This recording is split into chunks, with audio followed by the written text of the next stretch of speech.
In the spring of 1847, along the marshy stretch of coastline between South Carolina and Georgia, authorities began noticing a pattern so disturbing that local newspapers eventually refused to print the numbers.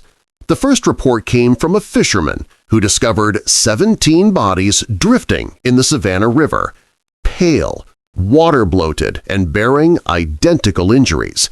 Within 6 weeks, the count rose to 43. By autumn, the papers simply wrote that more casualties had been recovered, avoiding specific numbers to prevent panic.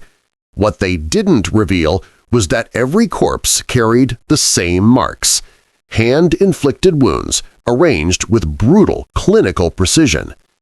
Buried in the Charleston Courthouse archives, where humidity curls the edges of century-old pages, lie testimonies describing a man who vanished each time before anyone could pursue him. Confederate military memos from 1863 mentioned him again, 16 years after the first cluster of bodies, still active, still uncaught. By the end of Reconstruction in 1877, the estimated death toll attributed to the same individual had exceeded 200 white men, plantation owners, overseers, slave catchers, traveling merchants, and even one federal marshal. Yet no lawman ever arrested anyone. No suspect was ever confirmed. No body was ever found. And perhaps most unsettling of all, hundreds of enslaved people across the coastal lowlands seemed to know exactly who he was, yet not one ever spoke his name to authorities. Before we continue with the story of the man they whispered about as the River Ghost, I need you to do something. If this sounds impossible already, hit that subscribe button because what you're about to hear challenges everything you think you know about American history. And tell me in the comments, what state are you watching from right now? The truth is, this story didn't begin with murder. It began with an entry written in fading ink on brittle paper stored in the climate-controlled vault of the Georgia Historical Society. On March 12, 1831, a slave auction took place outside the courthouse in Savannah, Georgia. Morning humidity clung to the air, carrying the sharp smell of marsh mud and the sourness of human fear. 15 enslaved people were lined up that day, barefoot, sweating, trembling, each waiting to be priced like livestock. According to the ledger preserved from that morning, a 23-year-old man identified only as Elias, field hand, sound constitution, no visible defects, was sold for $800 to a rice planter named Hiram Caldwell.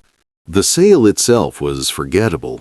Elias stood on the auction block beside others recently transported from a failing tobacco farm in the Shenandoah Valley of Virginia. The auctioneer, a heavy-set man named Mr. Hutchins, noted Elias's unusual height, over 6 feet, and his muscular build, evidence of years of labor. He commented that Elias's teeth were healthy, his back carried old scars from past whippings, and he moved with the subdued compliance typical of men who learned early in life not to fight what they couldn't escape. What Hutchins didn't write, because he had no earthly reason to suspect it, was that Elias could read. Not only simple English words, but complex passages. He understood Gullah, the Creole language spoken by coastal slaves, and he learned enough Creek and Catawba to communicate with the indigenous people who still moved quietly through the swamps like fading shadows from an older world. He had learned these skills over years of watching and listening when he wasn't supposed to, memorizing maps when overseers weren't near, observing patrol routes, studying how slave catchers moved, learning the rhythms of plantation life so thoroughly that he could predict each man's habits before they acted. He learned to go unnoticed, while noticing everything. Hiram Caldwell came from 3 generations of rice planters. His estate, Ridgeway, lay on 4,000 acres of some of the most profitable rice-growing land along the Savannah River, where the river curved inland to feed a complex network of irrigation canals. Caldwell prided himself on being a modern slave owner. He'd been educated at Hampton-Sydney College, traveled in Europe, owned books on philosophy and agriculture, and liked to brag that he treated his workers fairly. He didn't whip without reason, he claimed. He gave them adequate shelter, allowed marriages, and believed that stable slave families improved productivity. What Caldwell didn't grasp, what none of them ever grasped, was that bondage cannot be softened, that a man cannot be owned gently, that some men, when you strip them of everything, do not break. They sharpen. Rice cultivation in the Georgia Lowcountry was grueling work, dangerous, diseased, and endless. The flooded fields swarmed with mosquitoes carrying malaria and yellow fever. Enslaved workers spent hours waist-deep in warm, stagnant water. Records show that 40% of slaves on Ridgeway died before reaching age 30. Caldwell replaced them the way a mill replaces broken gears. Elias arrived at Ridgeway on March 15, 1831, chained alongside 6 others. They were marched past the big house with its white columns, past the stables, past the overseer's cottage, down to the slave quarters, rows of rough cabins behind the tool sheds. Elias was assigned to the 3rd gang, the lowest tier of field labor, supervised by an overseer named Abel Boone. Boone was known for efficiency and cruelty in equal measure.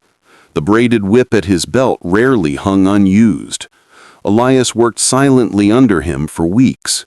He woke before dawn, ate his cornmeal and pork, planted rice seedlings from sunrise to sunset, kept his head bowed and blended into the background. But Elias was watching, learning, measuring. For 3 years and 4 months, he became part of the plantation's machinery, unseen, unnoticed, another laboring body among hundreds. He memorized every root, every weakness, every place where the earth softened near the water. He cataloged when overseers drifted into lazy habits and when they wandered alone. He waited. And on August 4th, 1834, he acted for the first time. The first to die was an overseer named Orrin Gaffney, and at first it looked like an accident. The first man to die, Overseer Orrin Gaffney, had worked Ridgeway's lower rice fields for 6 seasons. His death, on the surface, looked like nothing more than the kind of tragic mishap that plantations quietly absorbed every year. It happened during harvest, a time when every worker was pushed to their limits and the fields were kept heavily flooded to maintain the perfect conditions for rice cutting. According to the official account submitted to the county sheriff, Gaffney had been walking along the embankment of a deep drainage canal when he slipped on the mud-slicked slope. He fell, struck his head against the wooden sluice gate, and drowned face down in less than a foot of water. His body was found 2 hours later by a slave named Marcus, who spotted a pale glimmer in the stagnant water between the reeds. The plantation physician, Dr. Thornbury, examined the corpse and recorded the cause of death as accidental drowning. The canal banks could be treacherous, especially during harvest. Several men had nearly fallen before. This time, Gaffney had not been lucky. Caldwell accepted the explanation, though he didn't like it. Accidents happened. Men fell from scaffolding, were crushed under wagons, kicked by mules, or drowned in the irrigation canals. Death was part of the cost of running a plantation. But Gaffney's absence left Caldwell uneasy in a way he couldn't explain. What Caldwell didn't know, what Thornbury never looked for, was that Gaffney hadn't slipped. He had been pushed, and the hands that pushed him, that held his face down in the water until his lungs gave out, belonged to Elias. 6 weeks later, another overseer vanished. This time, there was no body. The missing man was Benjamin Stokes, 26, ambitious and inexperienced. He'd transferred from a small South Carolina plantation and was still trying to earn Caldwell's approval. On September 19, 1834, Stokes left the overseer's cottage to perform the usual twilight inspection of the slave quarters, ensuring all workers were present before nightfall. He carried a lantern in one hand and a pistol in the other. He never returned. When Stokes didn't appear for breakfast, the overseers organized a search. They combed the fields, checked the canal banks, questioned every slave they passed, and dragged portions of the river. Riders went out to inspect the roads leading away from the estate. For 5 days they hunted. No trace. No clothing, no boot prints, no signs of a struggle. It was as if Stokes had walked into the dusk and dissolved. Caldwell eventually labeled him a runaway, though the explanation was weak. Overseers didn't abandon a stable job and vanish without their belongings. Some speculated he'd gotten into gambling trouble in Savannah. Others whispered he'd drowned. Some dared to suggest, very quietly, that one of the slaves had killed him. But with no evidence, the mystery simply hung in the humid air, thick and unresolved. His replacement arrived within a week. In the slave quarters, however, the atmosphere shifted. At night, after the overseers retired, quiet conversations began. Marcus mentioned seeing Elias near the lower canals on the day Gaffney died. A woman named Letty said she'd seen Elias returning to his cabin late on the evening Stokes disappeared, his clothes damp, his hands muddy. No one spoke of these things openly. No one approached Boone or Caldwell. But among the enslaved, a silent understanding began to grow. Someone was fighting back. The third death changed everything. On November 19, 1834, Overseer Luther Pettigrew was supervising one of the remote work gangs in a northwestern field bordered by towering cypress trees. Pettigrew was notorious, quick to anger, quicker with his whip, and feared by every enslaved person on the plantation. He was the kind of overseer's cruelty made even other white men uncomfortable. According to sworn testimony later given to the county constable, Pettigrew stood near a canal shouting orders when his tone abruptly changed, shifting from rage to terror. A worker named Cyrus heard it first, a startled cry, a violent splash. Cyrus looked up just in time to see the overseer thrashing in the water. 3 enslaved men, including Cyrus, ran toward the canal.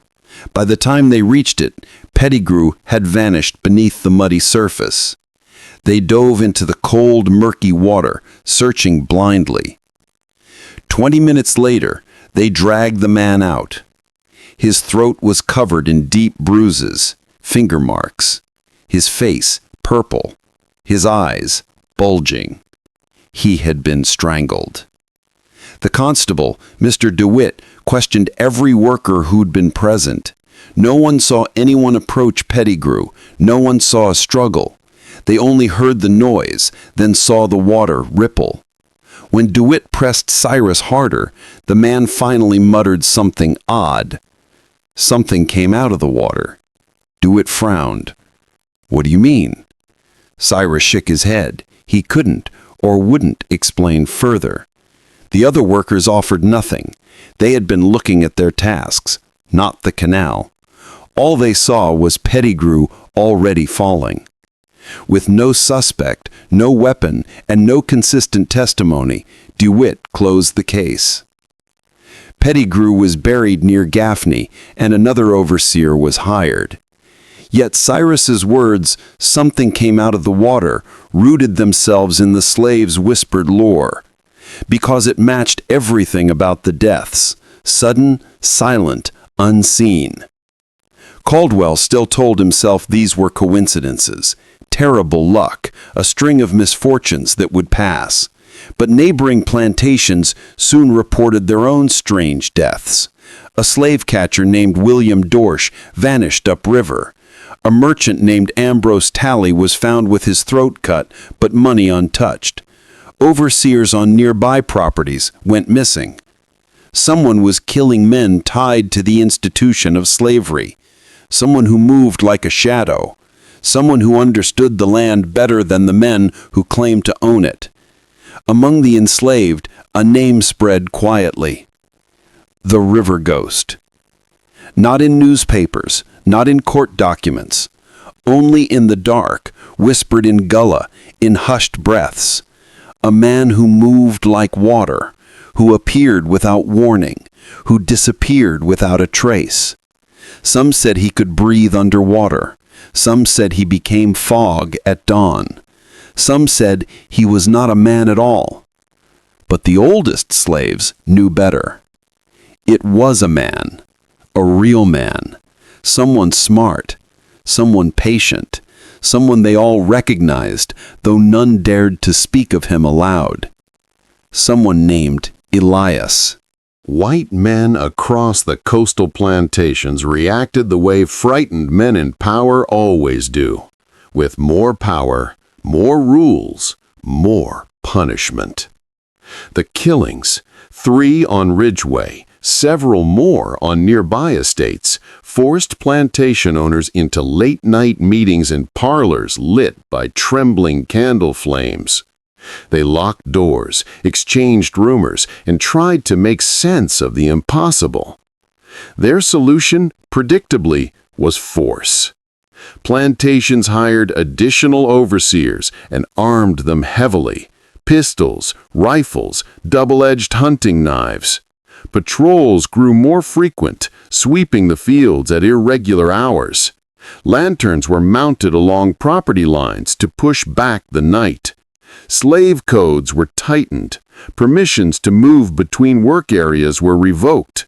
Some masters locked the slave quarters at night and conducted random cabin inspections.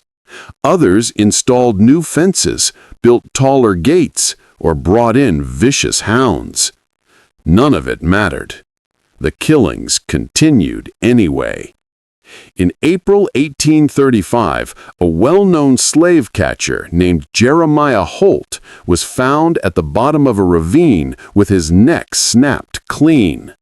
In June, a plantation manager from the Dunford estate drowned in a shallow creek that barely reached a man's knees.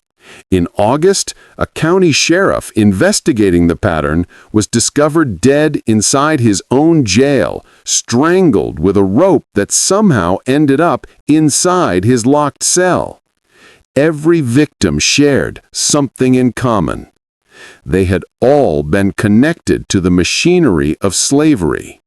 They had all died near water. They had all died violently, quickly, precisely.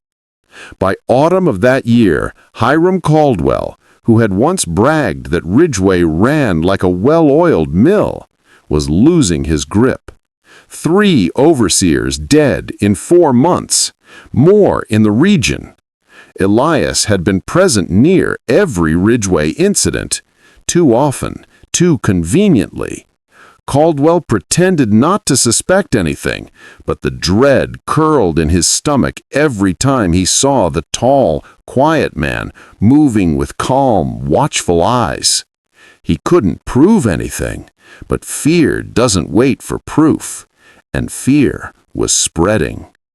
One October evening in 1835, Caldwell stood on the veranda of his plantation house, staring out over the darkened fields. Fog curled over the canals like pale fingers. The distant cry of a heron echoed across the marsh. He thought about Gaffney's lifeless body, Stokes's disappearance. Pettigrew cooled from the water with bruises that matched no explanation. He thought about the whispers coming from neighboring estates. And he thought about Elias. Elias who worked without complaint. Elias who never caused trouble. Elias who seemed to know the land better than the men who owned it. Elias who had been assigned, by chance or fate, to the very areas where men had died. That night, Caldwell made up his mind. The next morning, he ordered Elias sold. No explanation given, no charges, no accusations, just fear disguised as a business decision.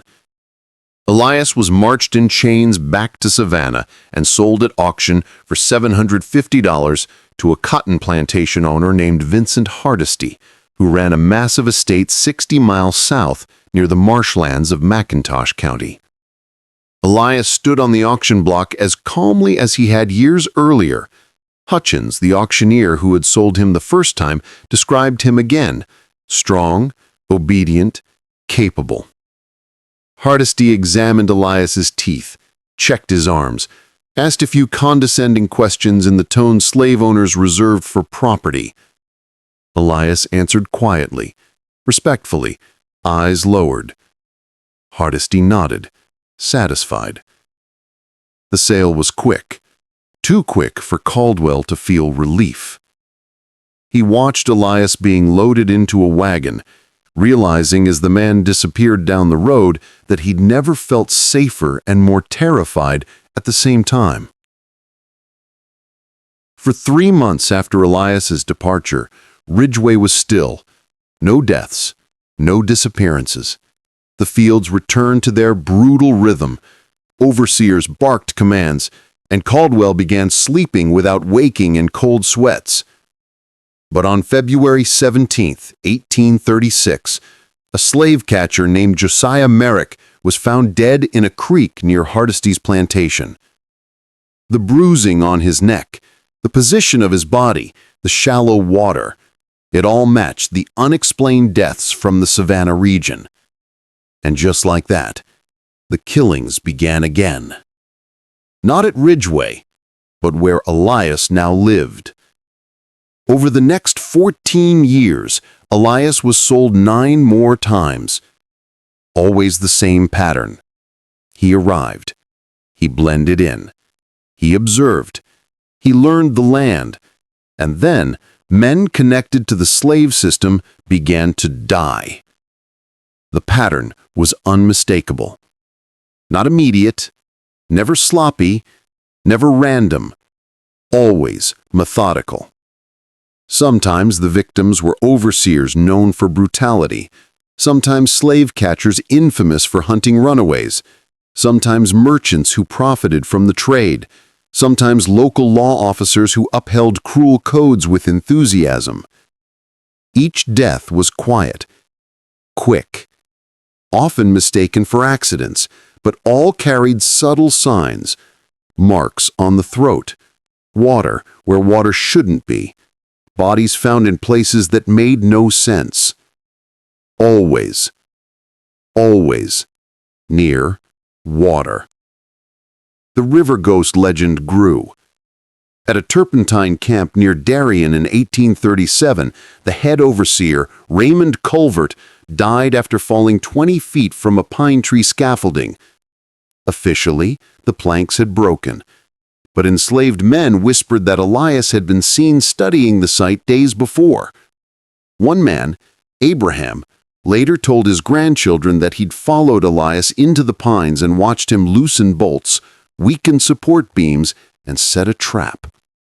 When the fall didn't kill Culvert instantly, Elias returned, watched him struggle, whispered something Abraham couldn't hear, and walked away. No enslaved person ever reported what they knew. None ever whispered a name to authorities, not for money, not for freedom, not under torture. Because to them, Elias was not a murderer.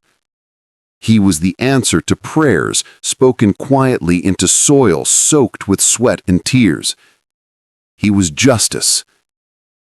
In 1839, Elias was sold to a rice plantation on Edisto Island, South Carolina. In 1841, to a cotton estate near Brunswick, Georgia. In 1843, back to a plantation near Savannah. Each time, the pattern followed him. Each time, the bodies came. The enslaved whispered. The whites feared. and the river ghost grew from rumor into myth. By 1845, the killings had grown too numerous, too consistent, too widespread for local sheriffs to ignore. And that was when the federal government stepped in. A man named Warren Kincaid, a federal marshal, took up the case.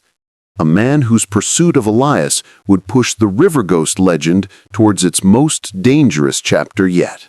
Kincaid questioned the workers, questioned the overseer, questioned anyone who had seen Elias that morning. All told the same story. Elias had been there at sunrise, working, silent, as always. But sometime before midday, he vanished. No one admitted seeing him leave, but some of the enslaved men exchanged glances, quick ones, the kind a seasoned investigator doesn't miss. Kincaid organized a full-scale manhunt across the coastal lowlands.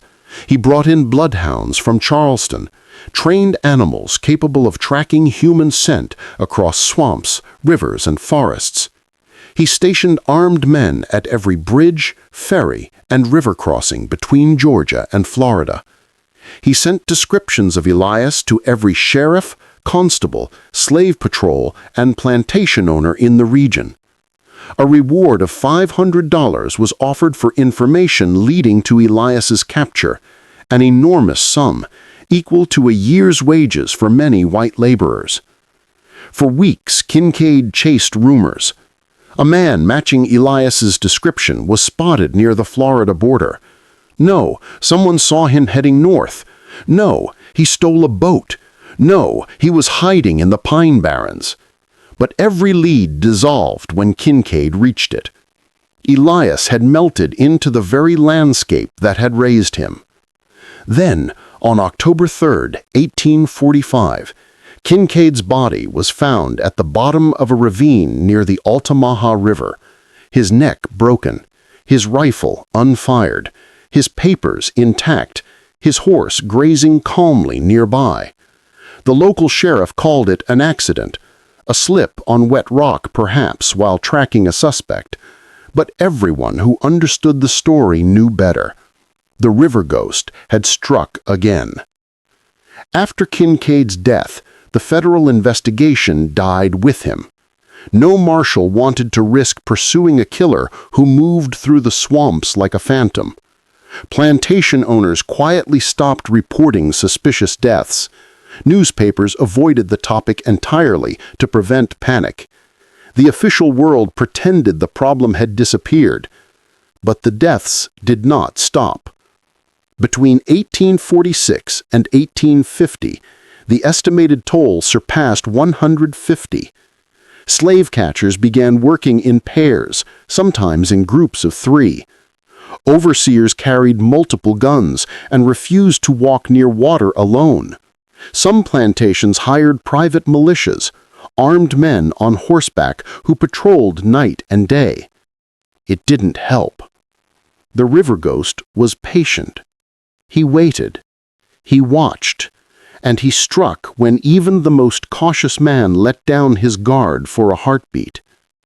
In 1848, a notoriously brutal overseer named Curtis Dale was found face down in a rice paddy, water only 18 inches deep. The bruising on his back suggested someone had knelt on him, forcing him under. The plantation owner was so terrified he sold the entire property and fled to Charleston. In 1849, a wealthy slave merchant from Charleston traveled to a plantation to negotiate a sale. His body was found the next morning floating in a tidal creek, his throat cut with surgical precision. In 1850, 3 experienced slave catchers, men who prided themselves on tracking runaways through the worst terrain in the South, disappeared. Their trail led into the swamps south of the Altamaha River. Nothing more was ever found. Not their bodies, not their guns, not even their jackets. Fear transformed the region. Overseers quit in the middle of harvest season. Plantation owners sold land. Insurers refused to cover certain counties. Trade routes shifted. But the silence of enslaved people was the most unsettling part. Hundreds, perhaps thousands, must have known or heard rumors, yet not one ever spoke a word. Not for money, not for freedom, not under interrogation or torture. Their silence was absolute, and that silence was its own truth. In 1851, Elias's trail flickered briefly to life again near Jacksonville, Florida. A plantation ledger recorded the purchase of a tall, middle-aged field hand named Elias from an estate sale in Georgia. He was there for less than a year. 4 men died: 2 overseers, a slave catcher, a constable known for cruelty. All near water. All ruled accidents, and then Elias vanished again, this time for nearly 3 years. Some hoped he had died. Others, especially within the Gullah communities, believed he was still out there, resting, watching, waiting. When the killings resumed in 1854, they were farther north, near Beaufort, South Carolina, and they were bolder than ever. Federal Marshal Warren Kincaid was not like the local sheriffs who had investigated the early deaths. He was sharper, more methodical, and carried an air of rigid discipline that intimidated even wealthy planters. In his early 40s, with graying hair and a lean, angular frame, he'd earned a reputation for solving cases others considered unsolvable. He had the authority to cross county and state lines, something local lawmen couldn't do. And he had the temperament of a man who believed puzzles existed to be completed, no matter how long it took. Kincaid began with documents, not rumors, not plantation gossip. For 6 months, he sat in dusty offices, poring through auction records, property transfers, death certificates, missing persons reports, doctor's ledgers, and constable statements from 14 years of unexplained incidents. He traveled from county to county across Georgia and South Carolina, visiting plantations where bodies had turned up, walking the exact spots where the dead had been found. He spoke to plantation owners, overseers, doctors, undertakers, and anyone else whose name appeared in an old report. And slowly, painfully, he began to see a pattern that no one else had ever pieced together. The pattern pointed to one man, one enslaved man, sold repeatedly, always after strange deaths, always moving southward along the Georgia coast, always leaving behind bodies near water. A man records identified as Elias. Kincaid compiled a list of every death he believed connected to the same killer. The criteria were specific: proximity to water, victims tied to the slave system, similar injuries or circumstances, locations within 30 miles of plantations where Elias had lived or worked. His list held 112 deaths. He believed the real number was higher. On July 10, 1845, Kincaid submitted his findings to the federal district court in Savannah and requested a warrant for Elias's arrest on suspicion of multiple murders. The warrant was granted. 4 days later, on July 14th, Kincaid assembled a detachment of armed men and rode to the Turpentine camp where plantation records indicated Elias was currently assigned. The sun was brutal, the pine forest thick with heat and the sharp scent of sap. Kincaid expected a fight. But when they reached the workers' cabins and threw open the door to Elias's small shack, they found it empty. Not just empty, abandoned. His blanket remained, his wooden bowl, a spare shirt folded neatly. But Elias was gone, disappeared between breakfast and noon, leaving behind only the things he could afford to lose. By 1854, the South was inching toward collapse, though few plantation owners recognized the tremors yet. Political tension between North and South had reached a boil, Abolitionist literature was smuggled through port cities, and whispered rumors of war traveled faster than cotton shipments. But on the coastal plantations of Georgia and South Carolina, something else was unraveling beneath the surface. Something quieter, more terrifying, and far more personal. The river ghost was still active. In the spring of that year, a rice planter named Edmund Hargrave wrote a private letter to a friend in Charleston. That letter, preserved in a family archive, describes the arrival of a new field hand purchased from a plantation near Savannah. An older man, unusually tall for his age, who spoke rarely and worked without complaint. Hargrave mentioned that the man unsettled him in a way he couldn't quite explain. There was something in his eyes, Hargrave wrote, not defiance, not anger, something colder, as if the man is measuring every inch of this place. The man's name was Elias. Hargrave admitted he had considered selling him immediately, but harvest season was approaching, and he needed every capable hand he had. So Elias remained on the property. 3 months later, during a humid afternoon thick with mosquitoes, Edmund Hargrave was found dead in one of his own rice fields, face down in water barely covering his ankles. A full-grown man drowning in 6 inches of water under clear skies made no sense. The doctor attempted a plausible explanation, a sudden seizure, perhaps, or a heart attack, something that had caused Hargrave to fall forward and remain submerged long enough to suffocate. What everyone knew was a lie. The bruises along the back of Hargrave's neck were faint but present, just enough to suggest someone strong and deliberate had forced him down. The doctor avoided mentioning them. The plantation manager avoided asking about them. The enslaved avoided looking at the body. Everyone knew, and no one said a word. By 1860, the nation was fracturing. Southern states threatened secession. Northern newspapers declared slavery an abomination. The South hardened its defenses. Militias formed. Wealthy planters stockpiled weapons and drilled their sons in preparation for a war they swore they didn't want, but believed was inevitable.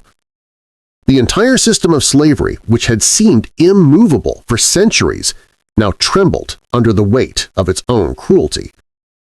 And yet, even as discussions of war dominated public life, even as men prepared to fight for the right to own other human beings, the river ghost continued his solitary campaign. If anything, the killings increased. Overseers known for their brutality, slave catchers feared across counties, sheriffs who enforced slave codes with theatrical cruelty, planters who whipped, starved, or separated families. Men who represented the very spine of the slave system began to die at an alarming rate. Some bodies were found, some were never recovered, but the whispers connected every death to the same silent phantom, the river ghost, Elias. In plantation records and newspaper archives, the killings appear scattered and unrelated. A drowning in Georgia, a disappearance in South Carolina, a fall in a swamp, a body found floating near a dock, a merchant found dead in a creek. But within Gullah communities, where oral tradition survived even the harshest attempts to erase it, the story remained clear. The same man had been killing white men tied to the slave system for nearly 30 years. Then came the war. On April 12, 1861, Confederate forces fired on Fort Sumter and Charleston Harbor, and the South erupted into conflict. The world of the plantations was transformed overnight. Plantation owners packed their belongings and fled inland. Overseers left to join the Confederate Army. Slave patrols dissolved as their members marched to war. The strict order of plantation life collapsed. The chaos made tracking deaths nearly impossible. With thousands dying on battlefields from Virginia to Mississippi, who could distinguish a killing from an unseen hand from the slaughter of war? The careful documentation that once existed, auction ledgers, transfer papers, death certificates, faded into the background of national catastrophe. But fragments survive. In the National Archives, researchers discovered a series of letters written by a Confederate colonel named Marcus Talbert, stationed in coastal Georgia in 1863. His correspondence paints a chilling picture. More than 20 soldiers, couriers, and sentries have been found dead near rivers and creeks, Talbot wrote. Always alone, always when they wandered too close to the water. The men call the killer the river ghost, and they refuse to stand watch alone. The Negroes will not speak of him, even under punishment. Talbot believed the stories were superstitions, but he admitted something unsettling. I have seen the bodies. The fear among the men is real. He requested permission to organize a dedicated manhunt, but his superiors denied the request. The Confederacy was collapsing. Armies were losing battles on multiple fronts. They had no manpower to chase a phantom rumored to haunt the swamps. And so the river ghost continued his work uninterrupted. He moved through a war-torn landscape, killing Confederate soldiers the same way he had killed overseers and slave catchers, silently, efficiently, without leaving evidence. His legend grew, his trail blurred, his method remained unchanged. By the time General Robert E. Lee surrendered at Appomattox Courthouse in April 1865, signaling the Confederacy's defeat, the estimated death toll attributed to the river ghost had surpassed 200 white men. Yet no one. When the Civil War ended in 1865, the South lay in ruins. Plantations burned, railroads twisted into blackened iron, towns half empty, and the air thick with the strange, quiet shock of men who had once believed their world unshakable, now watching it crumble beneath their feet.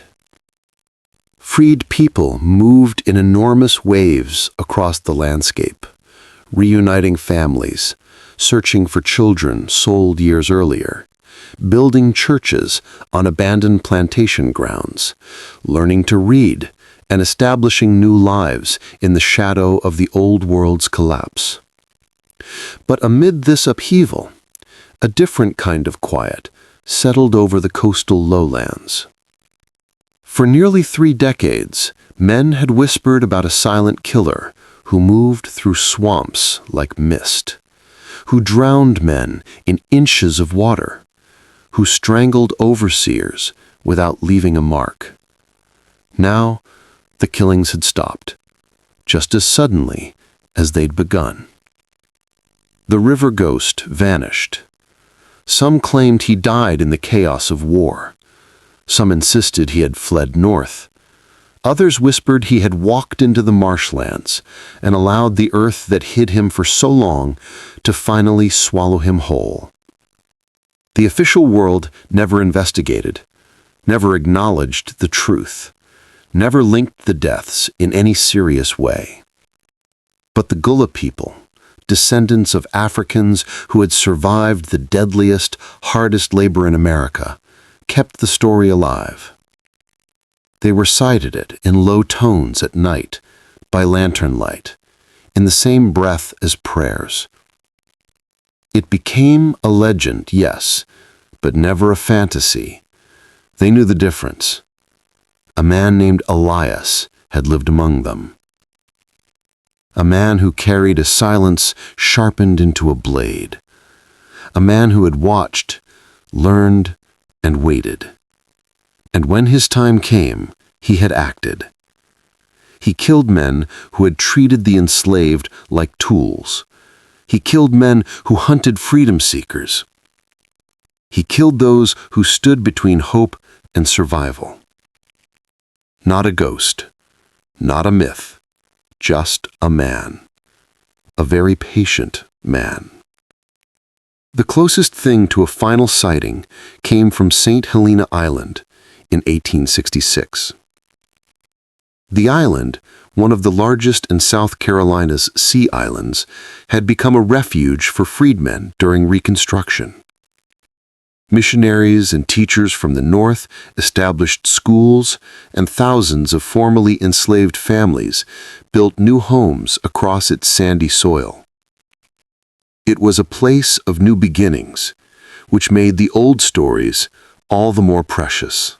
Kincaid questioned the workers, questioned the overseer, questioned anyone who had seen Elias that morning. All told the same story. Elias had been there at sunrise, working, silent, as always. But sometime before midday, he vanished. No one admitted seeing him leave, but some of the enslaved men exchanged glances, quick ones, the kind a seasoned investigator doesn't miss. Kincaid organized a full-scale manhunt across the coastal lowlands. He brought in bloodhounds from Charleston, trained animals capable of tracking human scent across swamps, rivers, and forests. He stationed armed men at every bridge, ferry, and river crossing between Georgia and Florida. He sent descriptions of Elias to every sheriff, constable, slave patrol, and plantation owner in the region. A reward of $500 was offered for information leading to Elias's capture, an enormous sum, equal to a year's wages for many white laborers. For weeks, Kincaid chased rumors. A man matching Elias's description was spotted near the Florida border. No, someone saw him heading north. No, he stole a boat. No, he was hiding in the Pine Barrens. But every lead dissolved when Kincaid reached it. Elias had melted into the very landscape that had raised him. Then, on October 3, 1845, Kincaid's body was found at the bottom of a ravine near the Altamaha River, his neck broken, his rifle unfired, his papers intact, his horse grazing calmly nearby. The local sheriff called it an accident, a slip on wet rock perhaps while tracking a suspect, but everyone who understood the story knew better. The river ghost had struck again. After Kincaid's death, the federal investigation died with him. No marshal wanted to risk pursuing a killer who moved through the swamps like a phantom. Plantation owners quietly stopped reporting suspicious deaths. Newspapers avoided the topic entirely to prevent panic. The official world pretended the problem had disappeared, but the deaths did not stop. Between 1846 and 1850, the estimated toll surpassed 150. Slave catchers began working in pairs, sometimes in groups of 3. Overseers carried multiple guns and refused to walk near water alone. Some plantations hired private militias, armed men on horseback who patrolled night and day. It didn't help. The river ghost was patient. He waited. He watched. And he struck when even the most cautious man let down his guard for a heartbeat. In 1848, a notoriously brutal overseer named Curtis Dale was found face down in a rice paddy, water only 18 inches deep. The bruising on his back suggested someone had knelt on him, forcing him under. The plantation owner was so terrified he sold the entire property and fled to Charleston. In 1849, a wealthy slave merchant from Charleston traveled to a plantation to negotiate a sale. His body was found the next morning floating in a tidal creek, his throat cut with surgical precision. In 1850, 3 experienced slave catchers, men who prided themselves on tracking runaways through the worst terrain in the South, disappeared. Their trail led into the swamps south of the Altamaha River. Nothing more was ever found. Not their bodies, not their guns, not even their jackets. Fear transformed the region. Overseers quit in the middle of harvest season. Plantation owners sold land. Insurers refused to cover certain counties. Trade routes shifted. But the silence of enslaved people was the most unsettling part. Hundreds, perhaps thousands, must have known or heard rumors, yet not one ever spoke a word. Not for money, not for freedom, not under interrogation or torture. Their silence was absolute, and that silence was its own truth. In 1851, Elias's trail flickered briefly to life again near Jacksonville, Florida. A plantation ledger recorded the purchase of a tall, middle-aged field hand named Elias from an estate sale in Georgia. He was there for less than a year. 4 men died: 2 overseers, a slave catcher, a constable known for cruelty. All near water. All ruled accidents, and then Elias vanished again, this time for nearly 3 years. Some hoped he had died. Others, especially within the Gullah communities, believed he was still out there, resting, watching, waiting. When the killings resumed in 1854, they were farther north, near Beaufort, South Carolina, and they were bolder than ever. In the decades that followed the Civil War, the country rushed forward into a new age. Railroads carving steel lines through forests, factories inhaling and exhaling smoke, cities swelling with people hungry for the promises of modern America. Time moved fast, too fast for many, but not fast enough to erase what had been written into the soil of the South. Most people who lived through the slavery era chose to forget the strangest parts of it. They spoke loudly of plantations rebuilt, markets reopened, and progress made, but grew silent whenever the past crept too close. And the story of the river ghost, so alive in whispers, so vivid in memory, began fading from the conversations of white families who had once trembled at the idea of him. But among the Gullah communities, the story persisted like a root too deep to pull out. If you walk the marsh edges of the Georgia Low Country at dusk, elders say, when the sky turns purple and the tide creeps in, you can still hear faint ripples, though no wind blows. They claim that the water remembers what history tried to forget, that the marsh itself carries the weight of every footstep Elias ever took, that the reeds still lean as though something passes through them. Many of the older folks speak of Elias not as a man who vanished, but as one who simply stepped into another layer of the land, one hidden between water and memory, a space for spirits carved out by centuries of sorrow and silence. One particular story, told on St. Helena Island in 1892, provides the closest thing to an ending. It came from an elderly midwife named Sarah Middleton, who lived in a one-room cabin shaded by an enormous live oak called the Witness tree. This tree had survived hurricanes, war, and time itself. Its sprawling limbs reached outward like arms holding whole lifetimes in their embrace. Sarah had been a child during the war, but her memory was sharp and fiercely protected. She had delivered more babies than she could count, and buried more friends than she cared to remember. Her voice could silence a room, and when she spoke of the river ghost, everyone listened. One evening, as twilight settled, she told a gathering of young people the story her grandmother had told her. Years after Jonas Bennett's sighting, Sarah's grandmother had been walking home from church one warm evening when the tide was low. The air smelled of mud and wet grass, and fireflies hovered in the shadows of the trees. She had taken her usual shortcut along a small creek that fed into the larger marsh. It was a quiet place, a place people avoided unless necessary. Halfway along the path, she saw a man standing knee-deep in the water. His back was turned, his shoulders broad, his frame unmistakable. Elias. He was older, much older than in the tales. White hair threaded through his dark curls.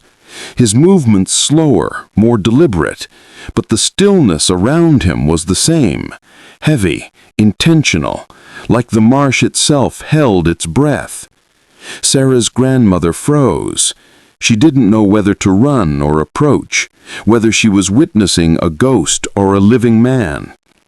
She watched him scoop up handfuls of water and let it fall, just as Jonas had described years before.